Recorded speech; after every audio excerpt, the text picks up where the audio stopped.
Hello, friends. You know, the best things in life may indeed be free, but I tell you what is not free these days, and that would be judgments against the National Association of REALTORS, of which I admittedly am a very long time member, and many times have been a very proud member, and sometimes not such a proud member. And it's a mixed bag, so to speak, about membership in the National Association of REALTORS. But I am bombarded in the last few days with questions about the Burnett Sitzer verdict against the National Association of REALTORS. For those of you who are unfamiliar, the National Association of REALTORS is one of the largest trade organizations in the world. We don't call it a union, but it's, if you want an analogy, a union's probably pretty close. It is, quote unquote, a voluntary trade organization, though part of their issues, quite honestly, with antitrust lawsuits like this one is that they do an awful lot of things that make it seem pretty obligatory to be a realtor member if you practice in the area of residential real estate. And that's been a big complaint that a lot of people have had with the association over the years. And I think it's one of the things that makes the association a target of lawsuits such as this one. But I've been inundated with questions from people about my thoughts about the lawsuit. It's something I've talked about probably more than most people wanted to hear over the last several years when my travels would take me around the country to teach, and I was asked about current happenings way back in 2019. I said, you really need to pay attention to these class action lawsuits that are taking place and being filed. And there's this case, and then there's another case out there, and I'm sure I'm going to butcher the main plaintiff's name in this. It's Merle, I believe, is the correct pronunciation. But those cases are finding success, and clearly the Burnett Sitzer case found huge success. They were able to secure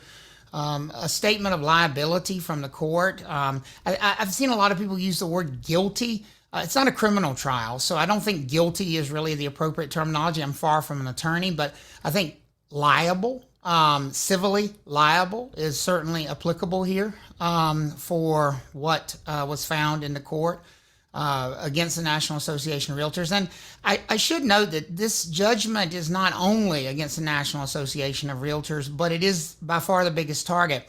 Also named as plaintiffs in that lawsuit in particular were some of the largest brokerage brands in the country, which include many household names for real estate companies that almost every home seller in the United States would recognize at least one, if not all, of those names.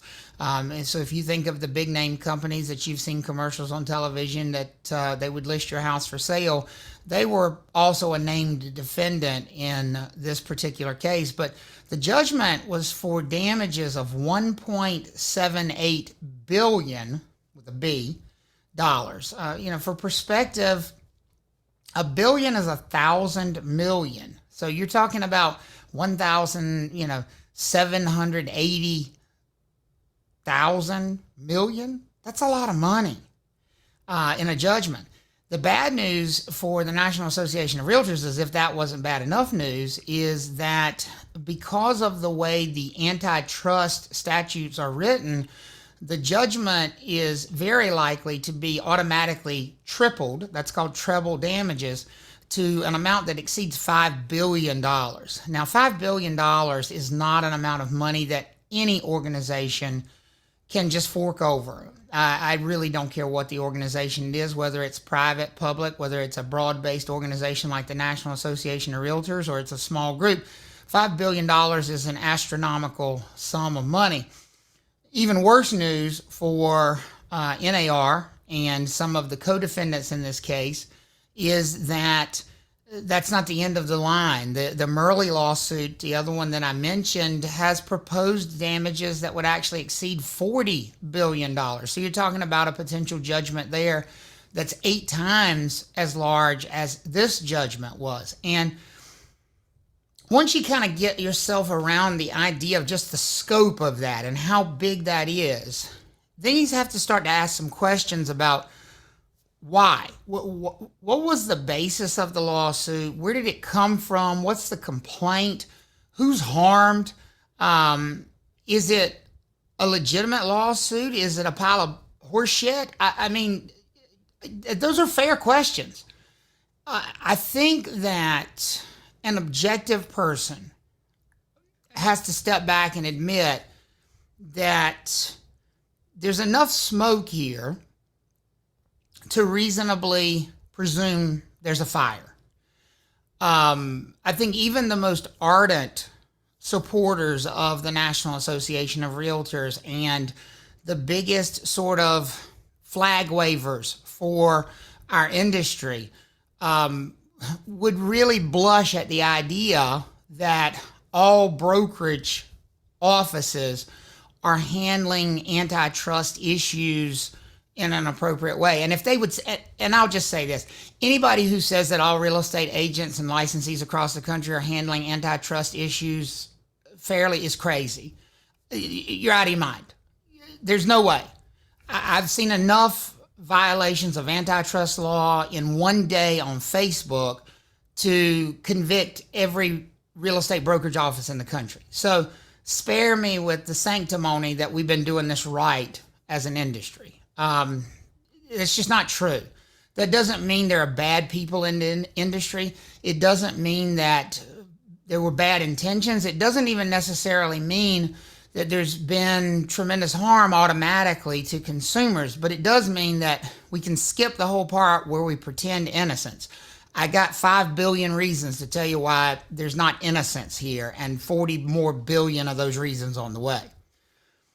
So what I want to talk about today, because I've been asked, and if I've already made you mad, you can stop watching, that's okay.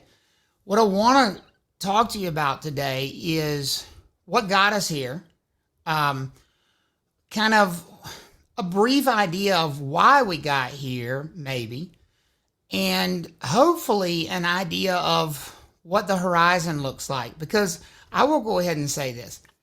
I don't find this judgment to be the end of residential real estate at all.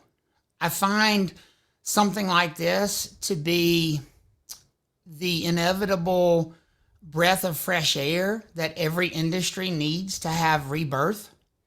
I am reminded that the Sherman Antitrust Act, which is the main law at question when you start talking about these issues, took down Standard Oil. Last I looked, nobody stopped buying petroleum products because Standard Oil was broken up. The Sherman Antitrust Act was used to take down the Bell telephone system. I think telephone made it just fine after that.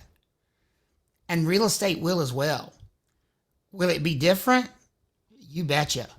This will change almost everything that we know about the residential real estate industry in some ways that I think we can reasonably predict, and in some ways that I don't think we have any idea what the outcomes will be from this. But I do want to just kind of give some background of two things. Number one, what I think are the root causes of what got us here. And number two, what were the arguments made that got us to the verdict? Because I don't think those are necessarily the same things. So in our industry, and I'm sure I have people watching who are not in our industry, so I'll just kind of talk generically here. In our industry, it's very common for a seller to hire a real estate office to represent them. And I'll probably overuse the term broker because we're all brokers here in North Carolina where I practice and where I teach mostly.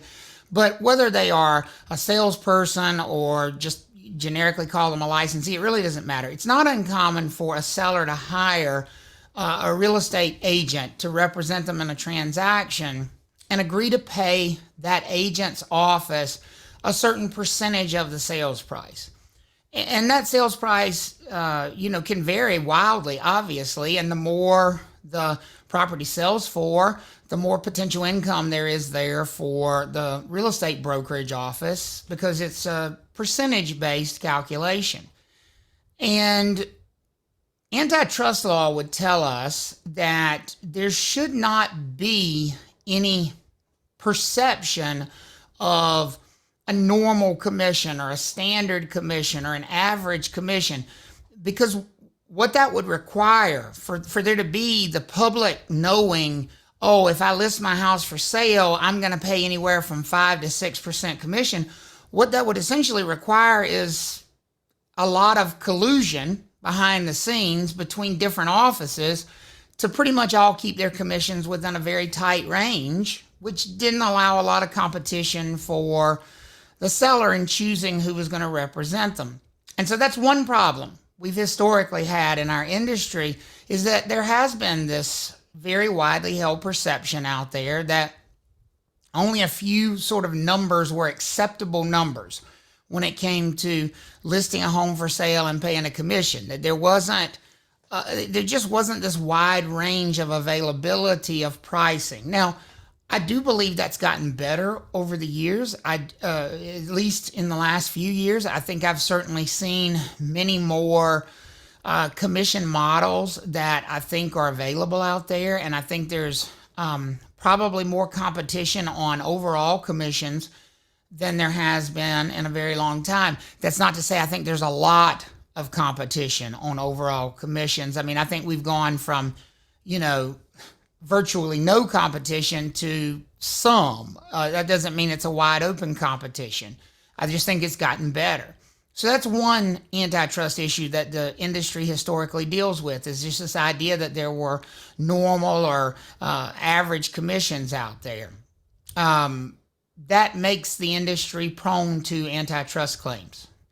Second, and getting closer to home in this particular case, is that for the last roughly 30 years or so, buyer agency or buyer representation has become pretty prevalent across the United States. Prior to that, there really was not much market for buyers having representation in real estate transactions. In some cases, it just didn't exist. There wasn't really any, regulatory framework for it. There wasn't any idea that buyers would want representation. In other cases, it existed, but nobody did it because there wasn't any money in it. You couldn't convince buyers to really pay you a commission necessarily as a real estate licensee. And then came the idea of the co-brokered commission or cooperative commission. And so what's become very typical, if I'm trying not to use words to make it sound as if there is collusion, but what's become a typical arrangement in our industry has been that a seller might agree to pay their office that's representing them and trying to find a buyer for their property a commission of, say, and we'll just throw some numbers here on the board for just a second. We'll just talk about that, and I'll have to share my screen with you a little bit. I feel like I'm teaching a class, but I guess we can do that too.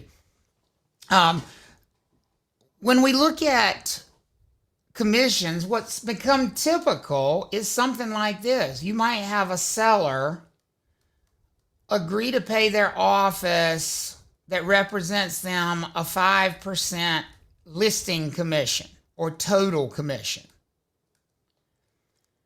So that 5% total commission is designed to be the fee that the seller pays to this office in exchange for helping them locate a buyer for the property, in exchange for helping them find a buyer, in exchange for helping them market the property, in exchange for getting the best possible deal they can for the seller. You're talking about that 5% total commission. Well, that's great. But what became pretty common along the way, which is not clear to a lot of people, and this murkiness, this lack of transparency is going to be a root of a problem here. What came to be along the way is that listing offices began to split those commissions into two pieces, if you will. They would split it into the part that was ours, so to speak, the part they kept for their services in the transaction. And then they would split it into theirs. And it's the theirs part that's become the center of a lot of these lawsuits. The theirs part was an amount that was shared with other offices. Other offices who are, they're your competition, quite honestly. And the idea was, well, if these other offices are working with buyers and they have buyers, especially their buyer clients, if we can convince those offices to bring their buyer clients to our listings, then we'll have a much higher likelihood of selling our listing, not only in a quicker fashion, but for more money. And that benefits our seller client. And there's nothing wrong with that sort of an idea in a vacuum. And so let's say that the listing office, and we'll just, for ease of math here, we'll just say they were splitting this in half and they were going to keep the 2.5% in their office, and then they were going to share the other 2.5% of the sales price with an office who brought them a buyer. And so I'm going to label that over here. These would be the buyer agents or the buyer representatives that brought them, the buyer client, to the property. And the idea here was, it's a carrot. It's an inducement. It's a way to convince people to be more willing to help you do your job.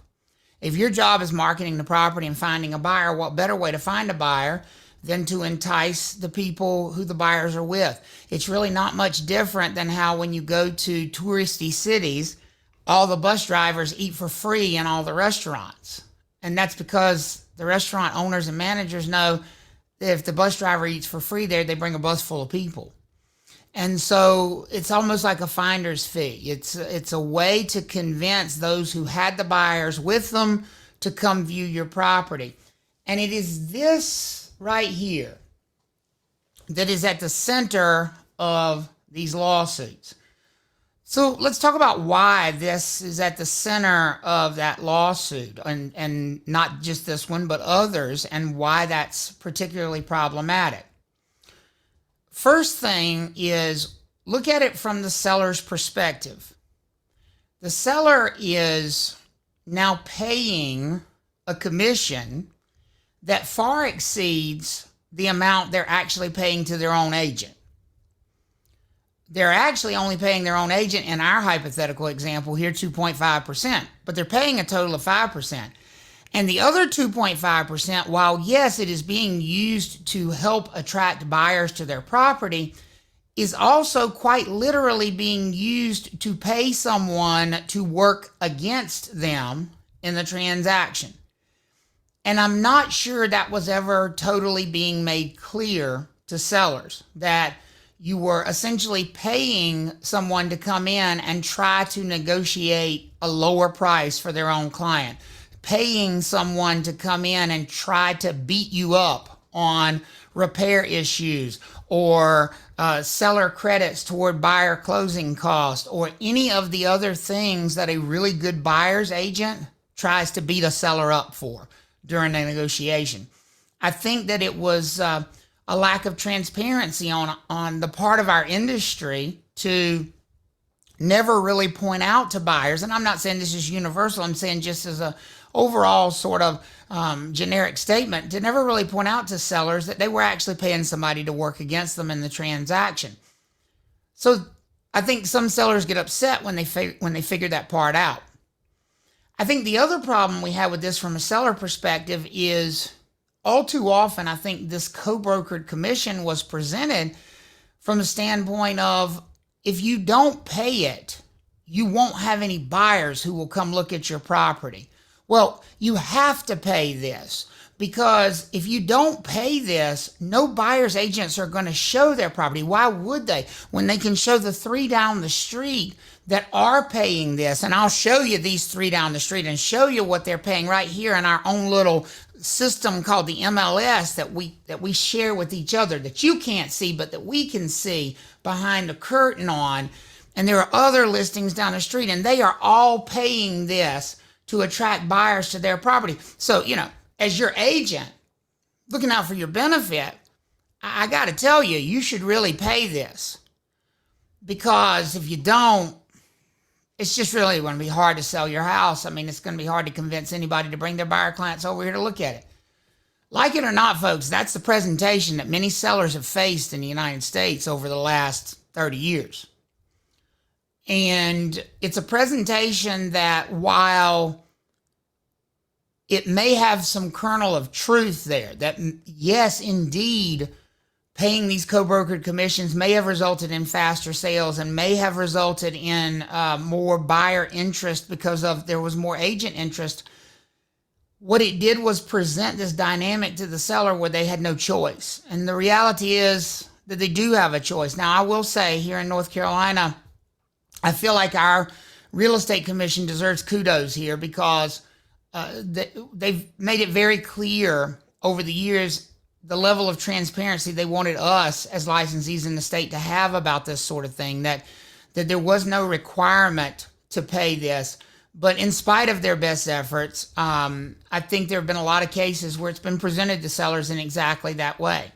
So I think that's a problem. That's a problem from the seller's perspective. I think from the buyer's perspective, it's potentially even a larger problem.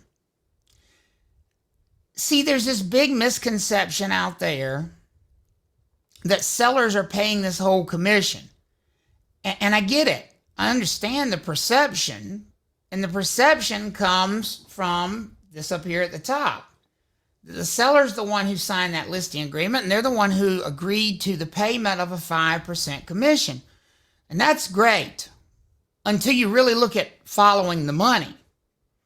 Because the last I checked, if you follow the money, on the day of a real estate closing, almost universally, the seller enters the building with no money and leaves the building with a lot of money, while the buyer enters the building with a lot of money and leaves the building with no money but a property. It's hard to follow the money and with a straight face argue that the seller is the one solely responsible for paying these commissions. They are, after all, paying it out of a pot of money that's being paid by the buyer. And I realize the buyer has negotiated a purchase price, and I realize that the seller has negotiated that same purchase price, and I realize that the seller is the one who agreed to have this amount of money taken out of their side of a closing statement. But the seller also entered into this negotiation knowing that they had to have a 5% buffer on that sales price to cover the commissions that they were paying. They knew they had to have a 5% buffer because they negotiated that. They knew that whatever amount of money they wanted to get out of their property, they had to sell it for at least 5% more than that so that they could pay for the brokerage fees here. The buyer had the benefit of exactly none of that input in most of these transactions, folks, because the buyer was not there when that 5% commission was negotiated. The buyer is ultimately footing the bill for that commission through a sales price that is inflated by 5%. We know that's how sellers' brains work. We know that's how they think. And I'm not saying that's necessarily a bad thing. I'm saying brokerage is a wonderful thing, and I think 5% is a bargain for the value that our licensees provide in a lot of these transactions. I just wish we were being more transparent that there is a cost associated with our services, and not that it's just this magical, mystical money that comes from nowhere. It's coming from a buyer's pocket in these transactions. And the buyer never really had the opportunity to negotiate that commission. And they certainly don't have the opportunity to negotiate it away.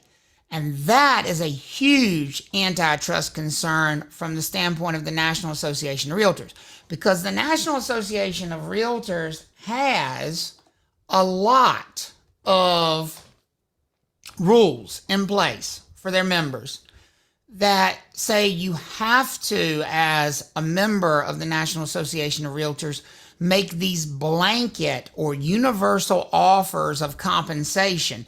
In other words, whatever commission I offer as a listing broker member of the National Association of REALTORS, is not negotiable for buyers who are bringing me that offer. I'm literally not allowed to negotiate those things in most cases. There are some narrow windows where if you jump through 16 hoops and it was done at the perfect time, maybe there was some negotiation that could take place around commissions. But the reality is, if you look at all of the rules in the Realtor Code of Ethics and the National Association of Realtors Handbook and in the local MLS guidebooks themselves, there's really very little opportunity for a buyer to come in and say one of two things. You know what? I don't want representation, and therefore, whatever amount of money you had earmarked to pay a buyer's agent, I just prefer to take that off the purchase price. Thank you very much. Which I personally think buyers should have the right to say. It's their choice, after all, whether they're represented. I think they're crazy if they're not represented. I think it's silly. But I'd rather explain to a buyer why I think they're silly and why I think they need me in their corner than explain to them why I colluded to make them pay a higher amount whether they wanted to or not. So I think that's a major problem.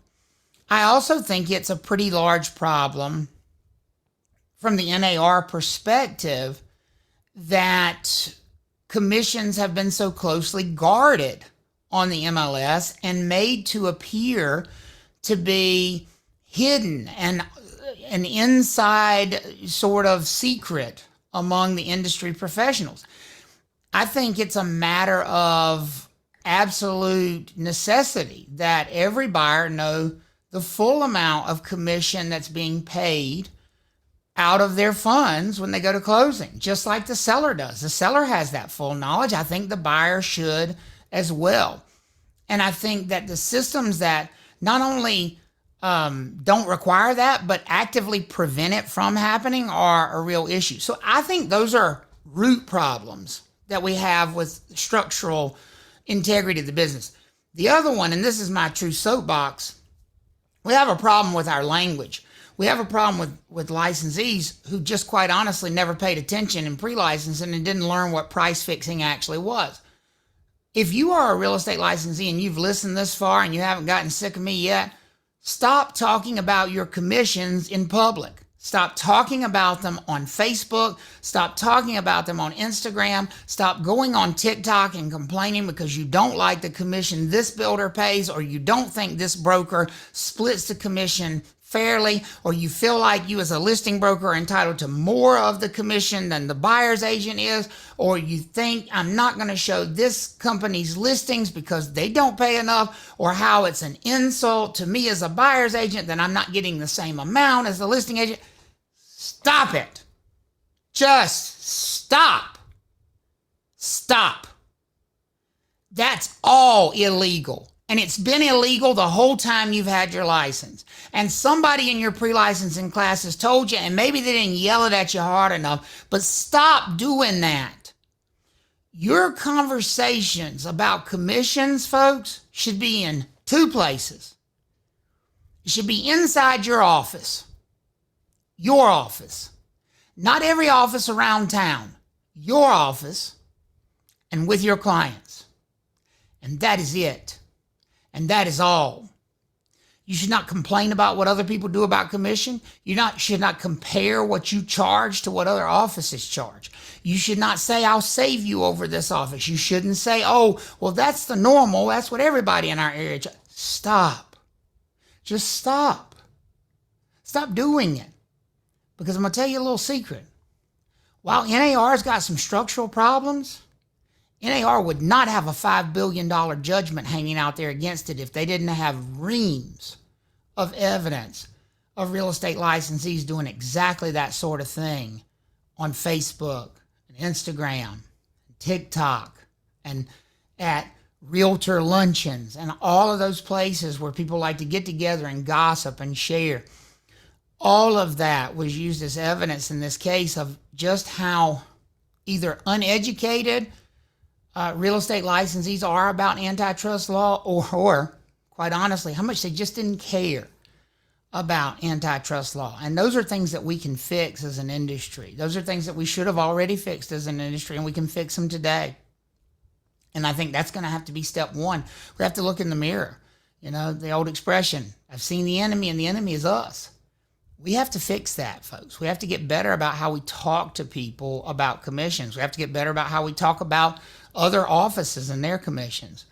So I think those are the root issues that got us to these lawsuits. That's not necessarily the argument specifically that was made in these lawsuits.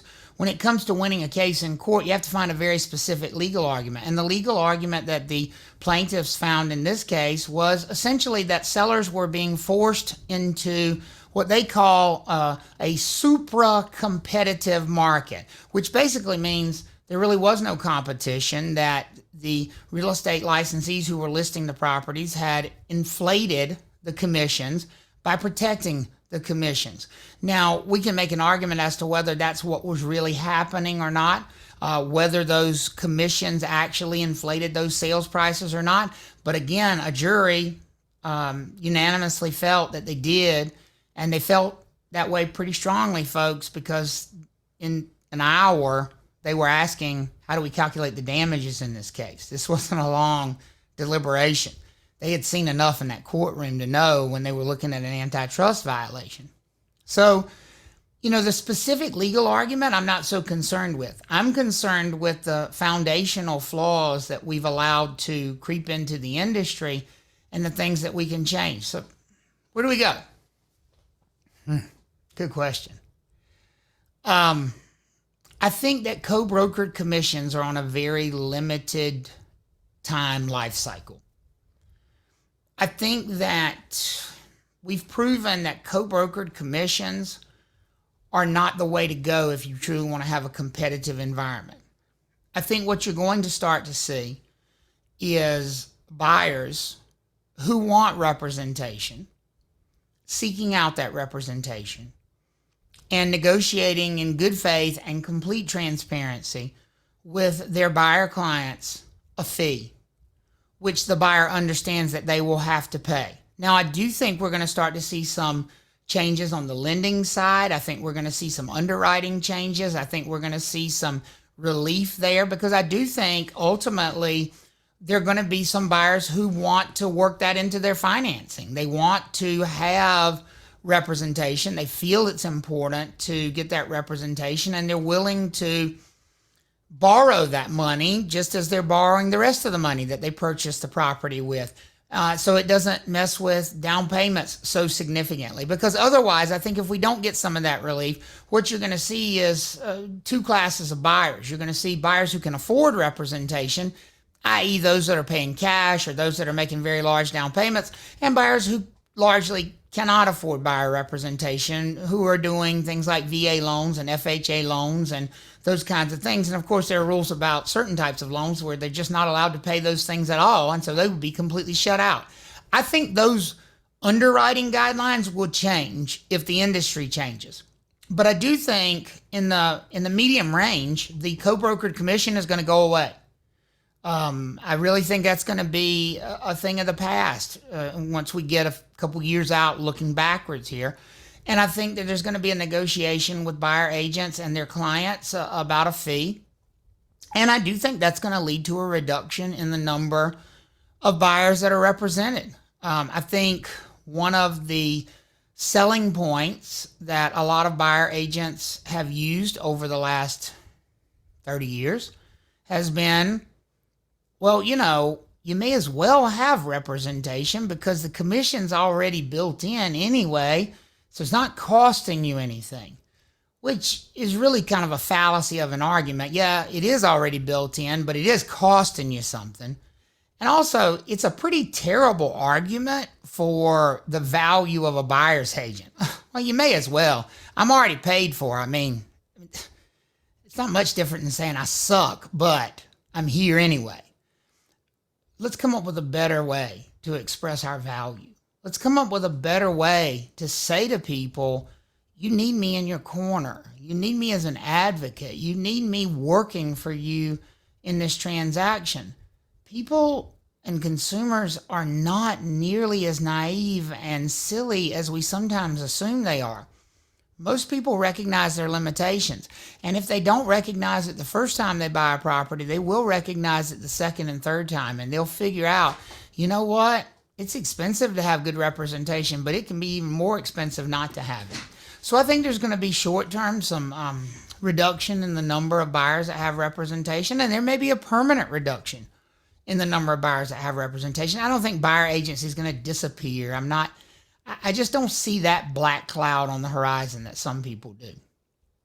I think on the listing side of things for sellers, that sellers are pretty quickly going to come around to the understanding that they're no longer being asked or pushed to pay a commission to a buyer's agent who's bringing a buyer to their home.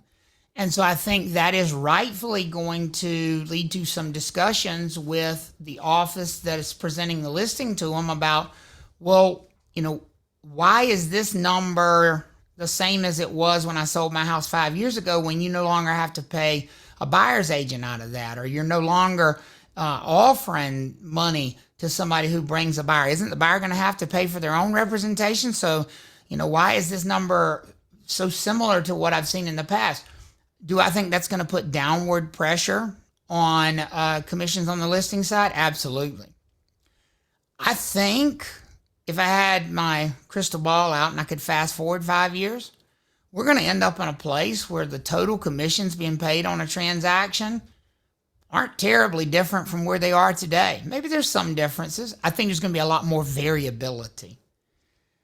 But I also think it's going to be much more transparent about who's paying what and for what. Because I think rather than a seller agreeing to a commission that the buyer never actually took part in the negotiation, and then the buyer ends up paying it through their purchase price, which is so weird when you think about it. The buyer ends up paying something that the seller negotiated for, and no matter which way you look at it, they're both paying for something that is paying somebody to work against them. It's just weird. I think what you're going to see is a much more straightforward, you're my agent and I'm going to pay you approach to our industry. And I think that's probably a good thing, quite honestly. I do think that everybody is going to have to give each other a little grace. I think that tempers are going to flare. I think that there are going to be a lot of people doing a lot of finger pointing. I think that the organizations which have become sort of the pillars of our industry, like the National Association of REALTORS and the local Association of REALTORS and your local MLS, will all take some major hits, and they may cease to exist to any extent in the way that they do right now. Maybe some of that's a good thing. Maybe change and shake up is a good thing. There are very few industries that don't do well by a pretty remarkable shakeup every once in a while. The industry's not going anywhere. People need homes. People need businesses. People need land. And that's not going to change.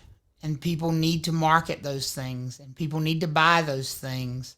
And people need the assistance of smart and intelligent and well-meaning people in their corner to help them accomplish those goals. And if there's one thing I have always agreed with the National Association of REALTORS, and I stand with the association on this, is that we have a tremendous number of fantastically wonderful people who have real estate licenses in this country. And most of them mean well. And most of them want to do the right things. And that will continue. And this will not end the industry. This may end some business practices within the industry. This may lead to some short-term pain. This may lead to some long-term major change. There may be business models that simply don't work in whatever new environment there is over the horizon. But there will be something over the horizon. The big thing is to not repeat the mistakes of the past, not to double down on lawsuits that have found realtors nationwide liable for antitrust by having even more antitrust violations, by not going out and venting about how unfair all this is and how much the public doesn't know anything about what it's like to be an agent. Well, you know what? They're not supposed to know anything about what it's like to be an agent. That's why they hire us as their professionals. I don't expect to know what it's like in the operating room, but I certainly expect my doctors and nurses to be professionals at what they do. And that's what we have to be. We have to step up in a moment like this. And if you have clients right now, do not hide from this. If they ask you the tough questions, you give them the honest answers. And if you explain commission to them in a way that wasn't fully transparent the first time around, and maybe you realize that, go back to them. Give them the benefit of that doubt. Explain it to them now. And when they say, well, how's this going to change my transaction? You have to answer them honestly and say, I don't know. But we're going to work within whatever constraints there are, and we're going to make the best of it right now. And I think you got to watch and you have to pay attention. We could end up with an injunction pretty soon that stops co-brokered commissions. We may not end up with such an injunction. One way or the other, though, there will be changes. And so please make sure you stay abreast of those changes. And I hope you've got something out of this today. I hope you've understood at least some part of why there were lawsuits and some part of why those lawsuits were successful. And if you have any questions, you can always shoot me an email. You can always reach out to me. My email is pretty simple. It's just travis@travtalks.com. And I'll be glad to try to help, and I'll be glad to just chat about it.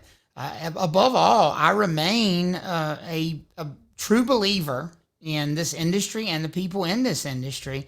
And I want us all to do the right things together. So thank you. Have a good day. Happy November. I'm sure Halloween will go down as not a fun day in the history of the National Association of REALTORS. Of course, it had to happen on Halloween. But you know what? The sun came up this morning, and people are buying homes, and people are making their dreams come true out there every day. And I'm turning out a new batch of pre-licensing students who are taking their exam, and they're just as bright-eyed and excited about getting into this industry as anybody before them ever was, and that is a good thing. So make it a good day, do the right thing by your clients, and everything else will take care of itself. Talk to you soon. Bye.